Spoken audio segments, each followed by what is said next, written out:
Thank you so much, and thank you, Aldis, personally for the invite. And it's great to see you guys here in Latvia. I love coming here.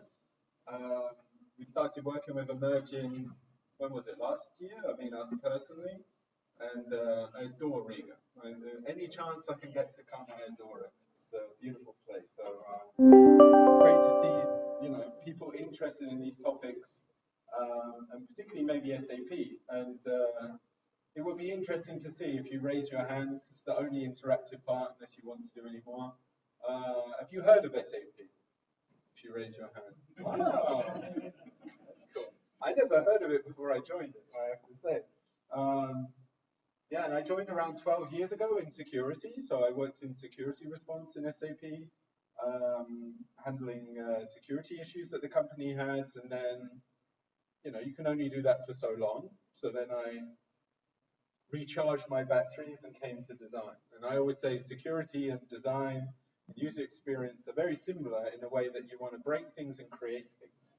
And after spending a period of your life breaking things, it's also enjoyable to create things. And I'm working in the user experience, SAP UX department, and looking at the forward-thinking part of SAP strategy. So we're really defining in this role with my partner Vanessa, who unfortunately can't be here.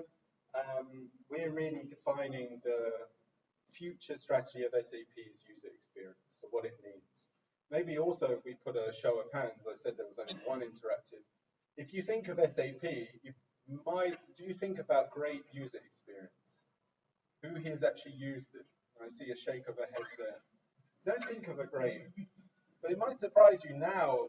We have something like 200, 300 designers, artists, developers like myself, working on the challenges because we understand that SAP might not be the best in the industry for user experience. And nowadays, it's more important than ever that we get this right. And we've made lots of innovations. We're moving forward. Hopefully, some of it surprises you, but also gets you thinking. And I wanted to talk really about the future of work as well as an aspect, because it's really important to us. Because we're more than just a user experience creating user interfaces. We're not a UI department. We're really thinking about the complete experience for our users. So let's begin. As with any presentation from a company like this, I have to let you read this for a minute. This basically says everything I say you can discount at the end of the meeting. Now, it's basically saying, of course, a lot of what we do in innovation is forward thinking. So we hope all of this will come true, but where parts are still speculative, and we're also here as well working with Emerging on some new innovation topics. But really, it needs participation. We can't make sure every idea will work. We're not sure. So the disclaimer, of course, the legal stuff, but it's important as well as part of innovation that not everything that we think about actually can materialize. We need customer input, we need your input, we need to get the ideas out of the factory and into the hands of you guys. So I'll start with our shared future. So as I said, we're really defining the strategy for SAP and where we're going with user experience.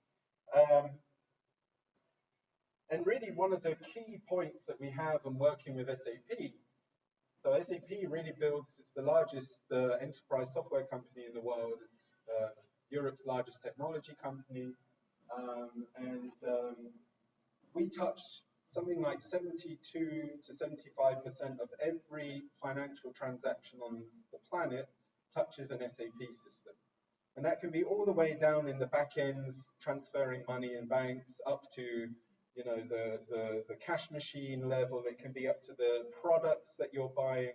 I think something like 80% of all beer is also manufactured on SAP. So that's another point where we're looking at the production plants, we're looking at the ways in which it works. So we really run enterprise.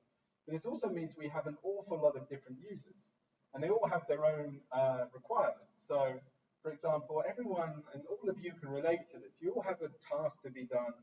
You have to get it done in a different timing. You have a different work environment. You all work for different companies, and you all work in different places. So, for example, a casual user, a sales rep, will use SAP maybe on the road, and they work for a mid-sized company in Africa. So this is one particular user with one particular need from our software. Similarly, we can have a maintenance worker, someone working on an oil plant, on an oil refinery floating out in sea. And they'll use SAP, in the middle of the sea, looking at the production of the oil and all the information around it. Completely different user. We have the classic sort of power user of SAP who's sitting in an office and is behind a desktop and it's just using this software in America. This is a classic use case. We have developers, people using our solutions to actually build additional solutions. So really a lot of the SAP ecosystem is actually in customization and using our services to build additional applications. So we really consider also the app developer. The experience isn't just about that end user. Developers also need experiences, our APIs, the way that you consume our software. This is part of our task in SAP UX. All the way up to, say, a business analyst, the white-collar worker who's having to analyze issues and create business solutions to problems that they have in a large enterprise. And the point is, all of these people have their own requirements to work.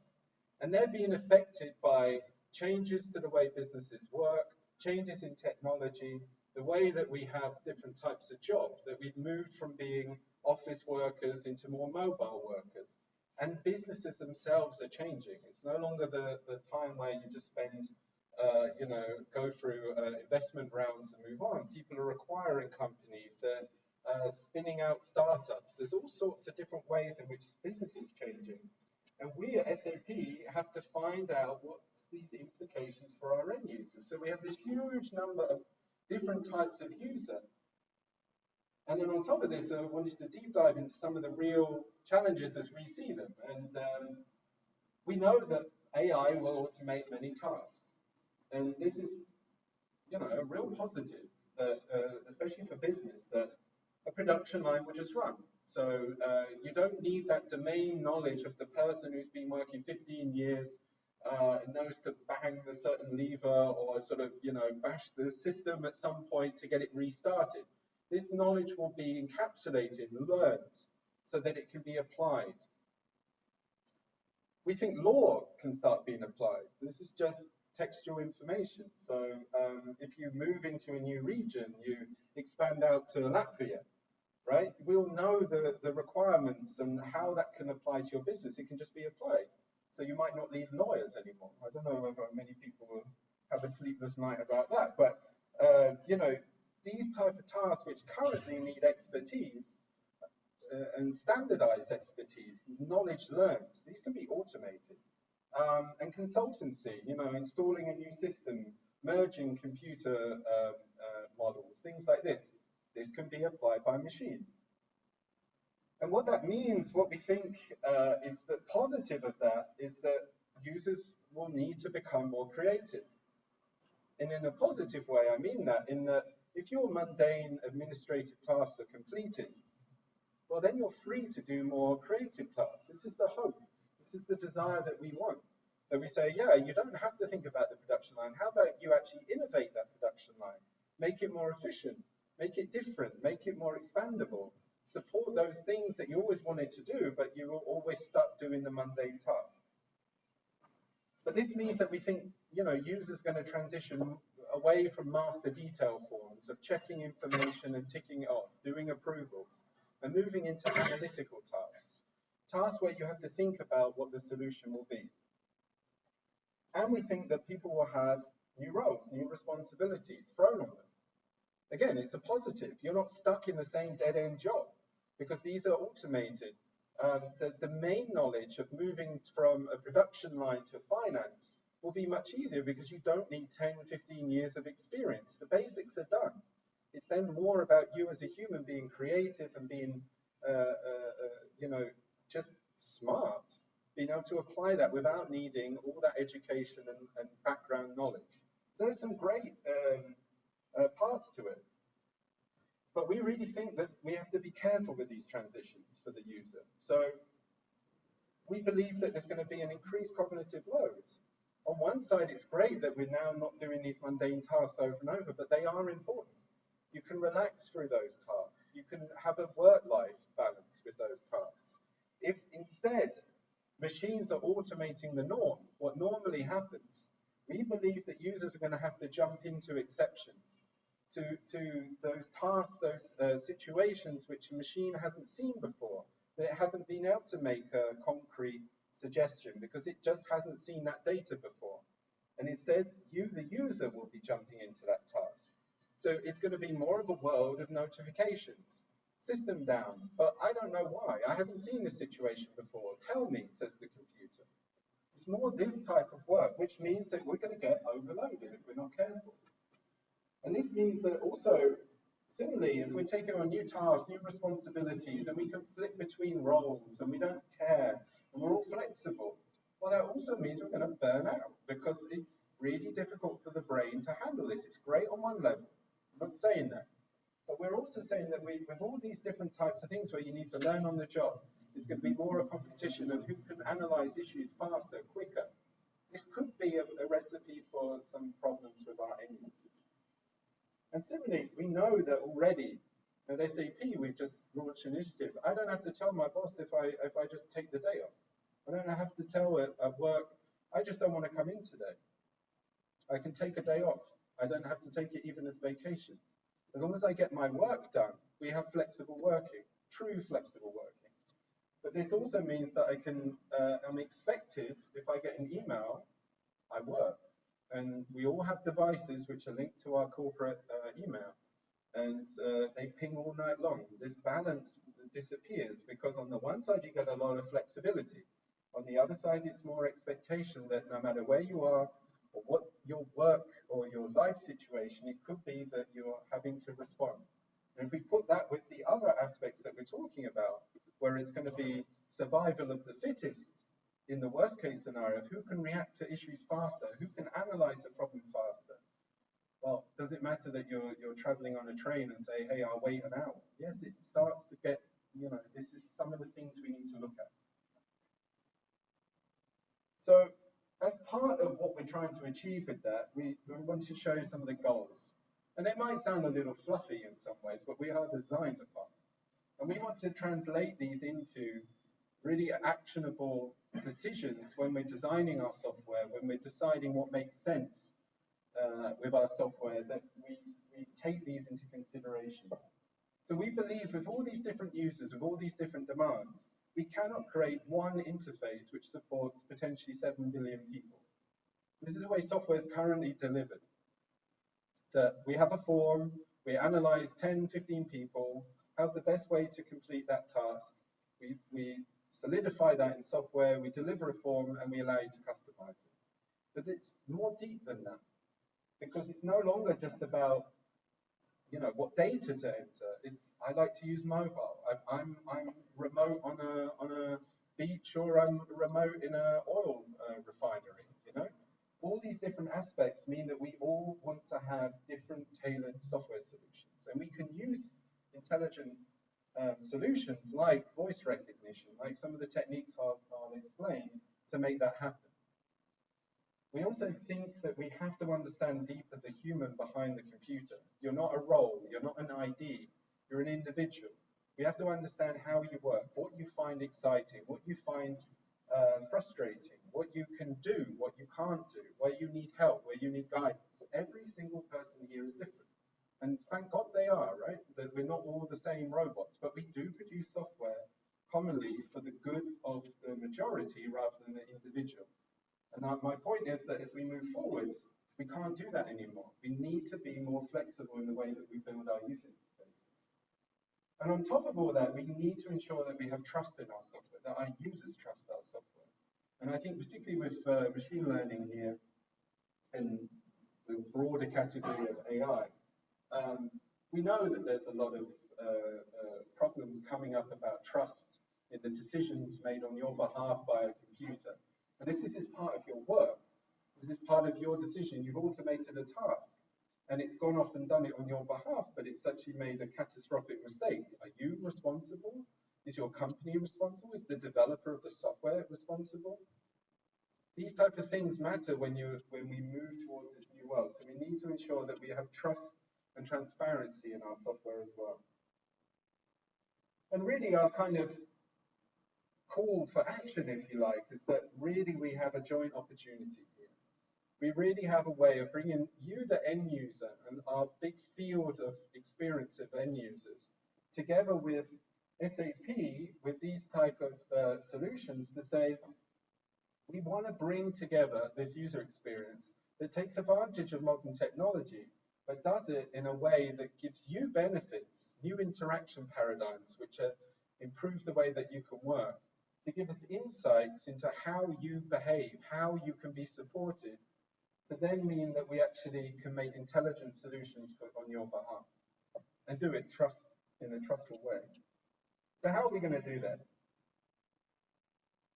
One aspect, and I'll start skipping over some and get to the cool stuff, don't worry. As I said, trust. I've talked about this, but we really need to place data protection and privacy at our core. And this is really important. I wanted to just highlight, I can skip through some of it, but one of the big things our customers tell us, this is bottom line, unfortunately it's at the bottom so some people can't see it, but one of the key aspects is that when people, you always need to know when you communicate with a machine or a human. And this is super important for our customers, that they say, I don't want just a transparent answer. I give you an example. Let's say there's a business situation, okay, like your production line's gone down. And the system just says, hey, I can restart it for you. Click. Now, would you trust, you have no idea what's going to happen if I click go. And it says the magic of SAP, intelligent solutions, all the branding you want to put on there, means that you click this button and I'll do it on your behalf. Now, a lot of people, especially if you're in these complex roles, they will not just click that button and say, well, I guess it will restart. It could bring the whole company out. Who knows what's going to happen? The bottles might be flying off. Who knows what it's going to do? What you do is, what our customers want is they say, well, what are you going to do when I click that button? So we give the transparency and say, this is exactly what happens. These are the side effects. And also, it's not always binary. It's not just like, it's going to work. There are risks. And it's up to you as a human to make a risk assessment. We cannot create a solution which just says click and it fixes. Otherwise, we'll make a button, make more money. Click it, and you make more money. I mean, where do you stop? So the point is, we want to provide solutions which say, you know, the first time I'm not going to click that button, but if I show you what I'm going to do, I might say, you know what, that's exactly what I would do. So, okay, go ahead, do it. Next time it pops up, you might be less reluctant to go through the details. They'll always be there, but you'll start to trust the system. You'll see the effect. If we didn't have that transparency, you'll never build this trust. It's the same like when I first met Aldous and Ostras. I thought they're nice guys, but I didn't trust them on a deeper level. I had a working relationship. I know, but that's how we are as humans. As I got to know them and we went out, explored some of Riga's bars, all this stuff, you start to, no, we didn't. We started to build a relationship. I start trusting them. And that's what we do as humans, and we need to provide that for computers as well. Otherwise, we just will not get there.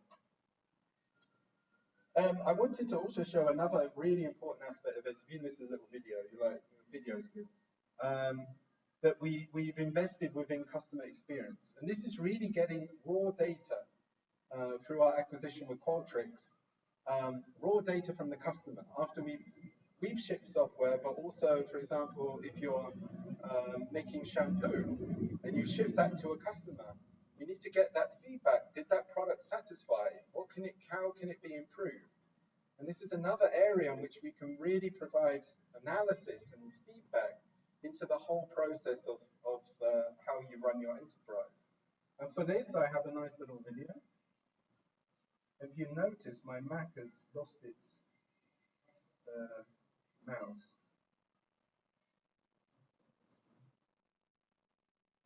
So, how are you feeling on a scale of 1 to 5? Well, 1 to 5, when it comes to feelings, it's more like 5 million for this everything from happy to extremely happy. This was so actually really and see those things being there's also apprehension, regret, relief, or there's empathy. Oh, God, this is actually it's the opposite of empathy. But what if your business can understand what your customers are feeling and then do something about it? You can turn disappointment into gratitude. Turn problems into opportunities. Change the future of your business. Change the whole experience. All right.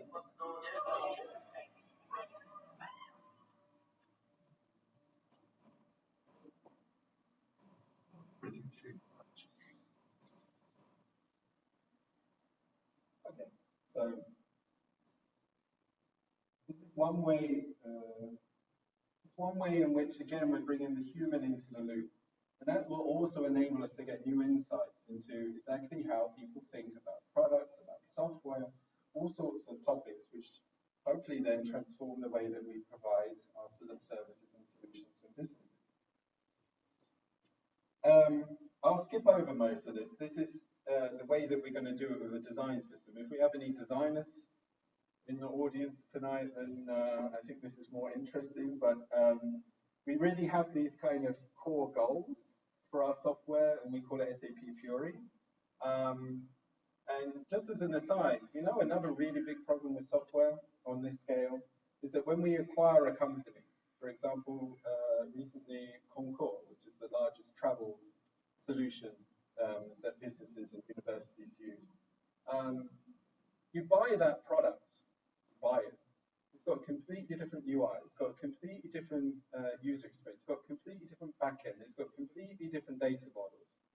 And somehow for the end user, it's like, okay, I'm going to book my trip, and then with SAP, I'm then going to do my travel planning, my budget planning, the release to cost, and that you get the money back after your trip into your bank account. This is all running through SAP. The thing is that the user's seeing 5 or 6 different user interfaces, completely different designs. And so what we have to do is then say, we have one single unified user experience for all of these different business solutions. And also, as I say, when we acquire a company, how do you quickly allow the user to have that kind of oversight in design? That users know to go to the top right to search. Users know that they're going to see a sidebar. If you get a notification that your travel was complete, your request was complete, how do we route that through to one single mailbox for you?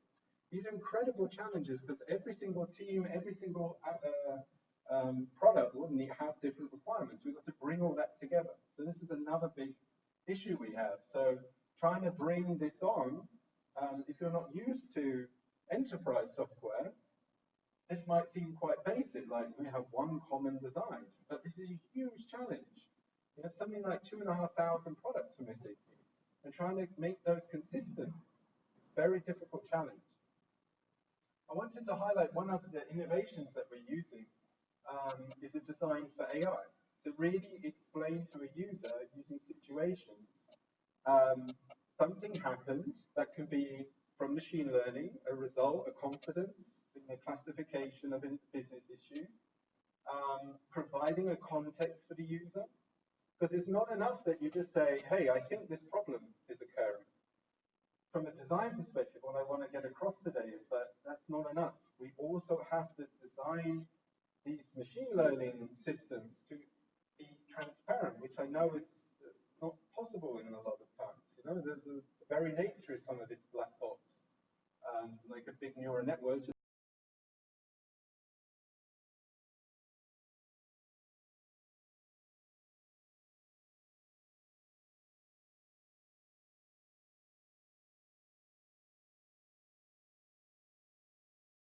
Machine learning, we can say that these work before, this handled the situation before. Like, how do we make all of this explainable?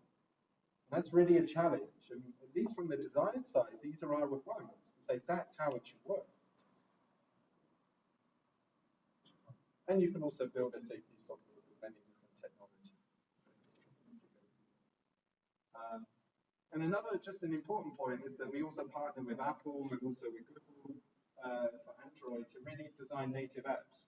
This is another insight from design and user experience that we started with web applications that were scalable, which were flexible enough to be responsive on mobile devices. But they were too far still from native applications, and customers demanded that they can really use a native application that's built for the device they're using. This is another trend we see. It's moving away from these build once and it's a website and it scales properly and it looks nice and you can wrap that up in an application. But using the native devices, especially as we move towards like AR and these kind of technologies, customers are asking us to bring it closer to the hardware. And we actually, today we had a very successful partnership with Apple to actually build a design that works on iOS, but plus has that SAP stack, so developers can do that. Anyway, now the fun parts, the innovation.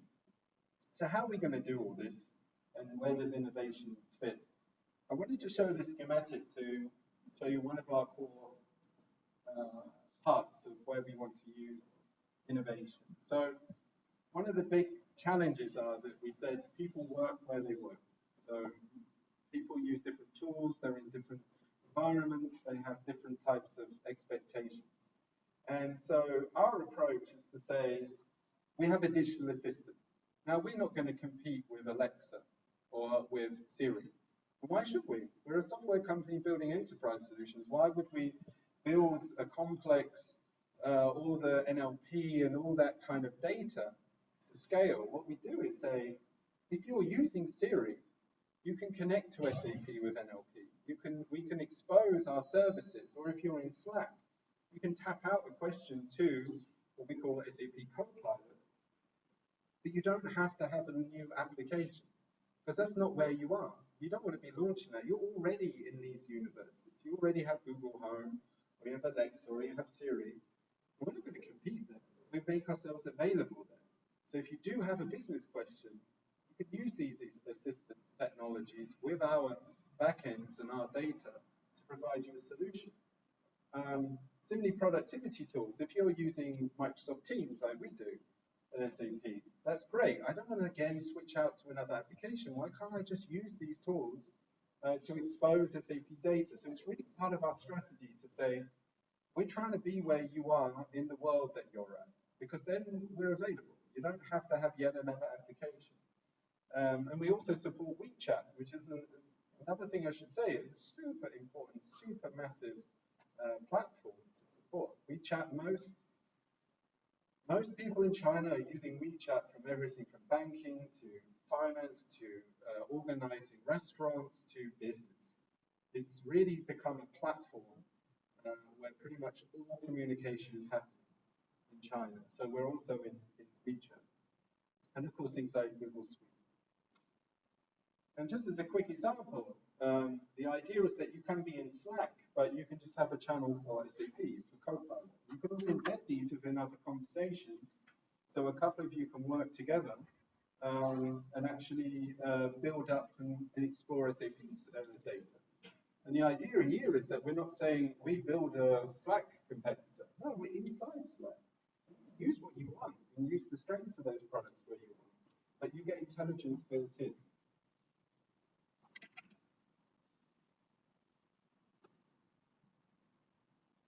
Another concept that's very important is that when you're analyzing data, when you have one concept, actually we have this card concept that these can be mobile. You can send these via email, the same data, and its visualizations are connected to the data source.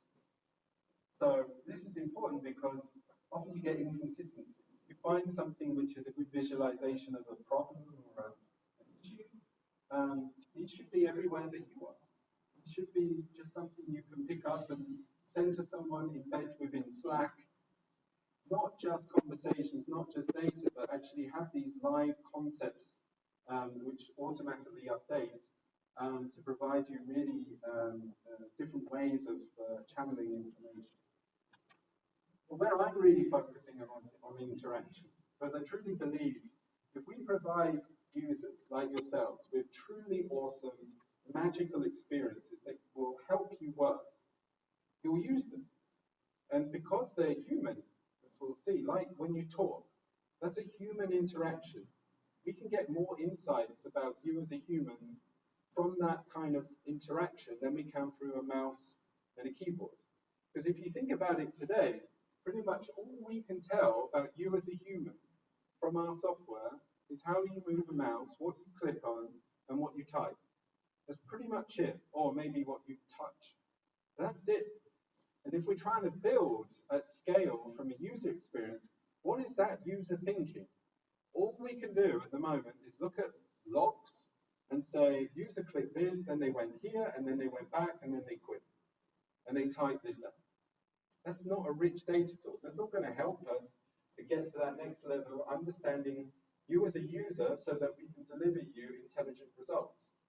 And so what we've been looking at is saying, if we can give you these really sort of human, expressive interaction paradigms, like voice as a starting point, you being able to express yourself with voice means that you can say, hey, show me that stuff. No, that's the wrong one. We can even tell how you're speaking. Are you stressed? Are you relaxed? All sorts of things we can find because you're expressing yourself more naturally. And from that, we can then create intelligent solutions. We can say, okay, this person's stressed. They've asked for this data. They asked for it at the same time last week. So how about I automate that for you next week? I can ask the same. I can help you. I can support you. And one area we're really excited about is actually expanding what it means to be mobile. We just talked about be where you are, but actually what we call ambient UX is the idea that this mobile basically is just mobile because it shows the screen. I can carry it in my pocket, but it has absolutely no understanding of what situation I'm in. It doesn't know right now that I'm presenting. My laptop does because it's here, but this has no idea that I'm presenting, so it should mute.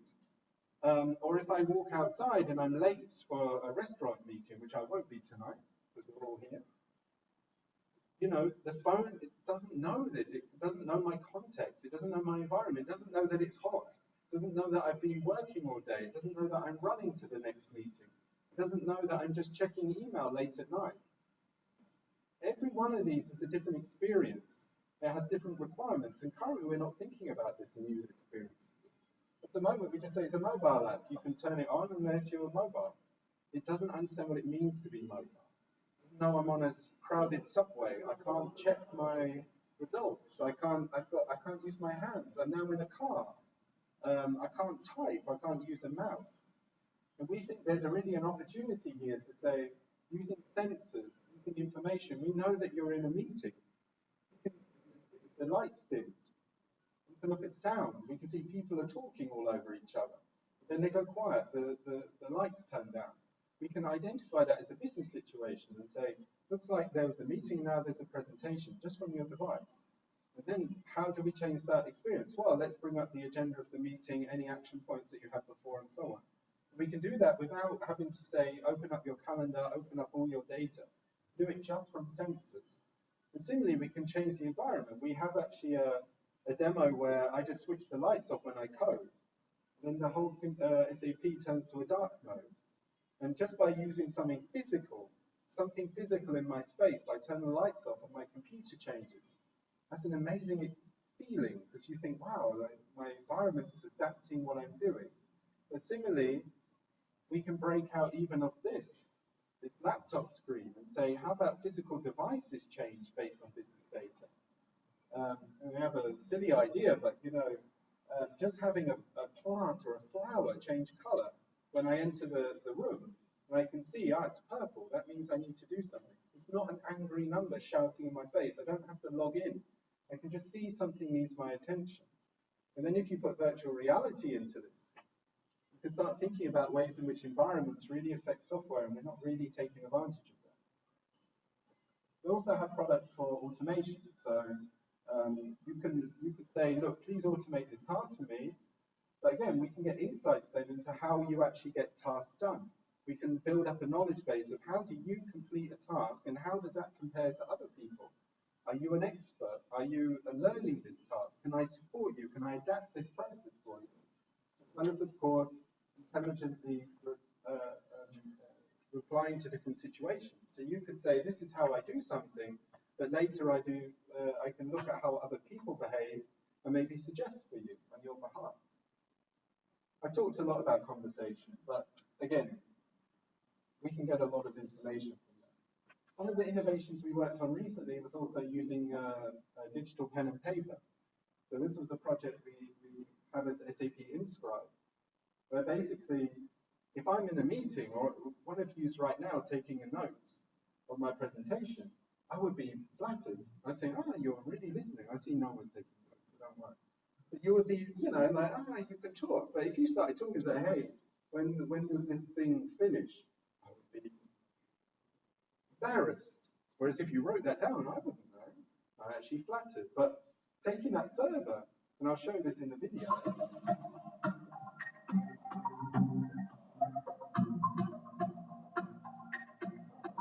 Instead of talking, I can just write what I need.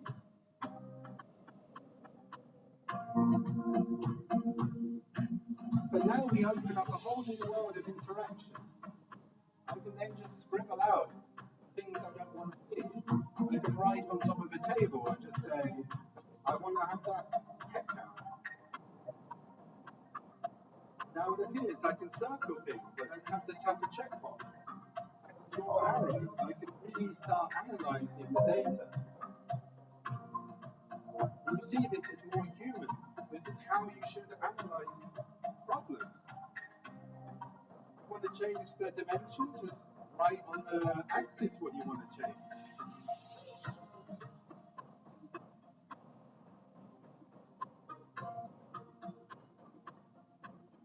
Then you can just move your finger, everything's interconnected with ink. So you can just scroll through information and it will change, everything will adapt. I find this is really a way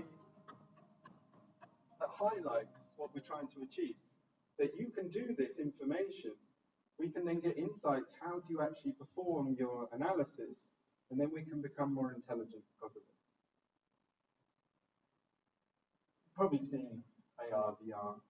To be completely honest, I'm still struggling with this in the enterprise context. I still don't really see the physical problem of holding a phone up. For a user, opening an application and then doing something is very difficult.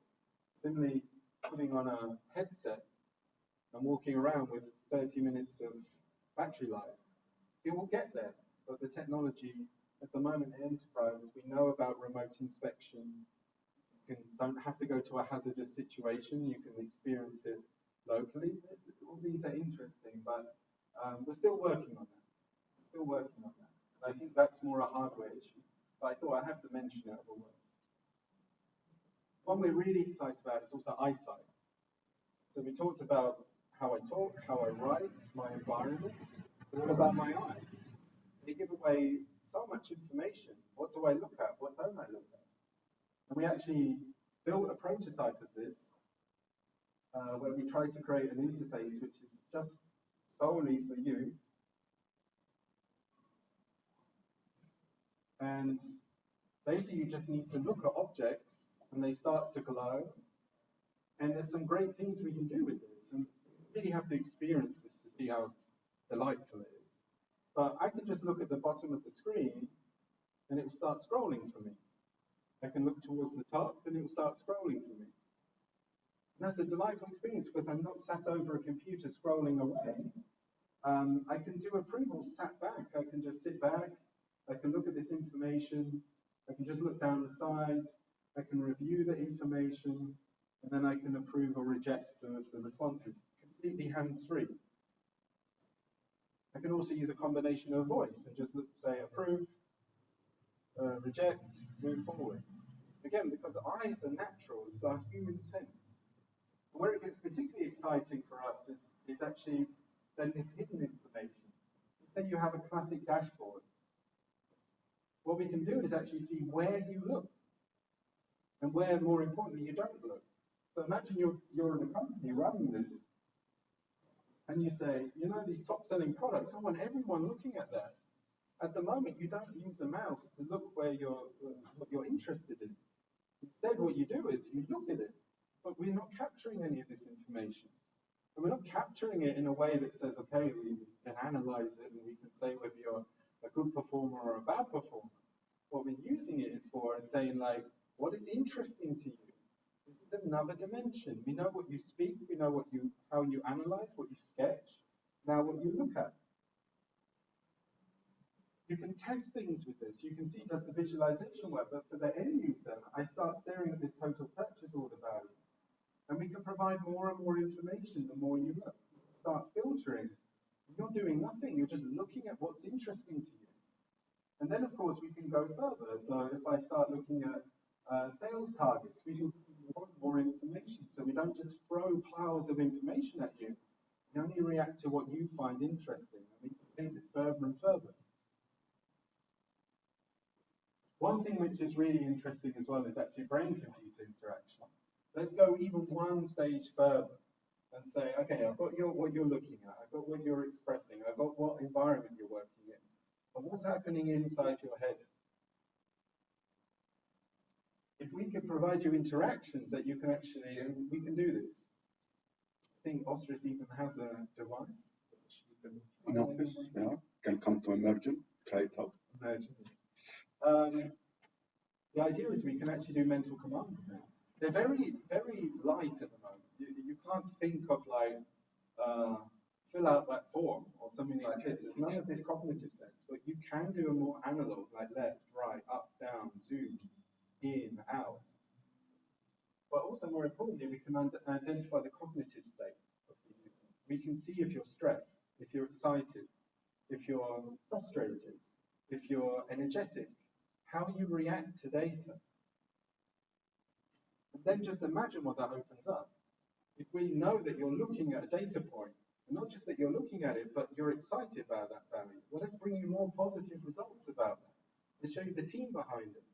Or you look at a data result and you go, oh my God. We can see that instantly and say, right, you need help here. So let's clear everything out of the way and just let you focus on that issue. And this to us is an intelligent user experience, because it's reacting to who you are as a human. And you're doing nothing other than just being human. You're not doing anything. You're not having to write, I don't like this, or smiley face frown. You just think, and it's just you as a human. And we also wanted to explore this technology with actually a startup in California, and they're the market leader for consumer-based neurofeedback devices in scientific research. To see if we can help with this cognitive overload. So we actually started a project together. We're still working together. I wanted to show you a little video of this. Also show you as a user how you can benefit.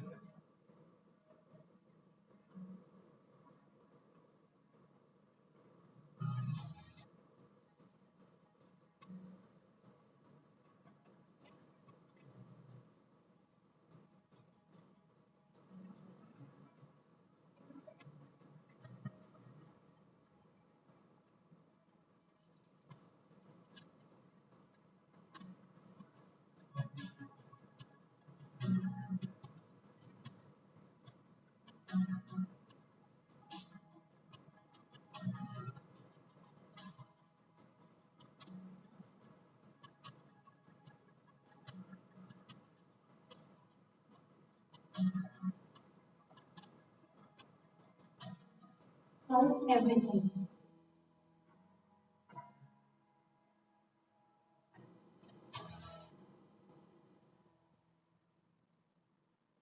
What you also see in that video is this concept that we also say, and surprise them of our customers, that we say the best thing you can do right now as an individual for your business is to take a break.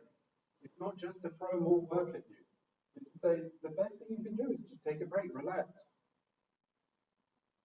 And that's difficult for a business software provider, to say, actually, you know what, guys, the best thing to do is actually relax your workforce. But the message is there, it's coming out. And also you see this combination with eye tracking, that if you're stressed, if you're unfocused, there is something about a delightful experience. That we all do it. We all break out and play computer games and little mobile games, and we'll do stuff to relax ourselves. Why don't we give people great experiences for that moment, also for their mental well-being, but really their time where they say, this helps me focus. And that's why we bring these concepts of eye tracking to also help our users, not just say, here's more work, get on with it, or I'll give you easier work. No, it's also important that we support what makes you human. Also, we had our first tester. You might recognize him. This was last year, right? Unboxing. We tried it a few times, but we haven't.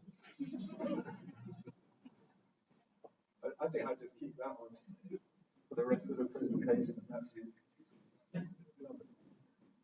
Yeah, so what's next? So this is what we're working on, this is what we're exploring.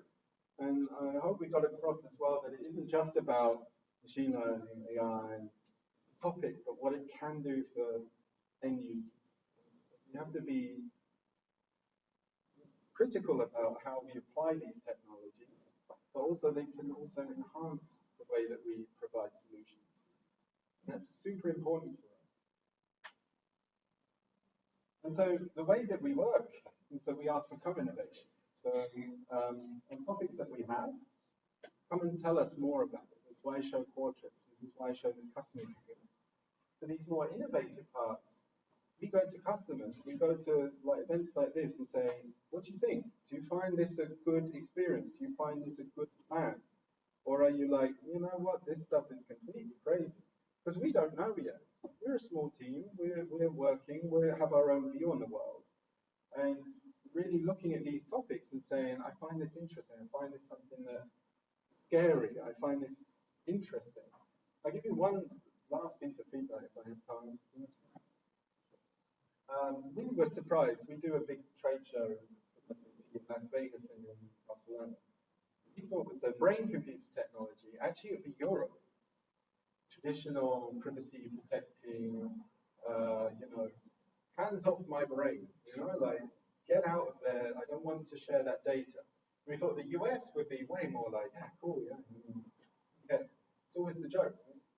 What was interesting actually is we found our US-based customers, our Chinese customers, really that region, the Asia-Pacific region, as we say in Japan, they were really far more afraid of this technology than our European counterparts.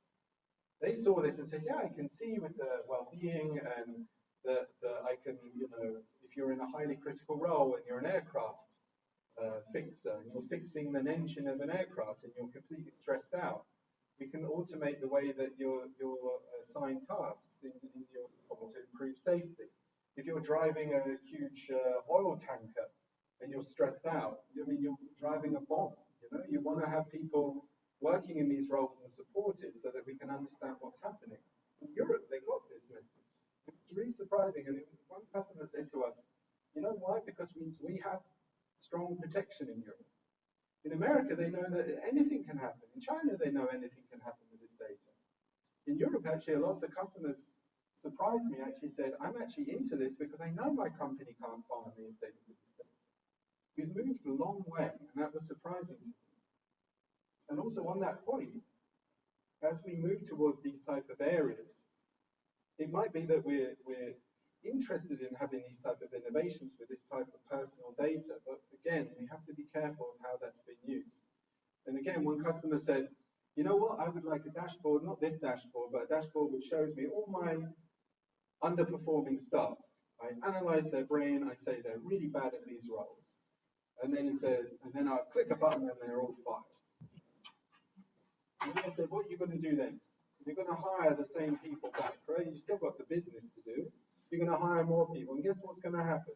They're going to get stressed. They're not going to be able to do it because there's something fundamental wrong, which you can find out with these technologies. It's not about getting people and firing them for being not what you expect. It helps businesses also transform the way that they look after their staff. And we think that there is a big responsibility of SAP to do that as well. And I'll say thank you so much, and hopefully that was interesting.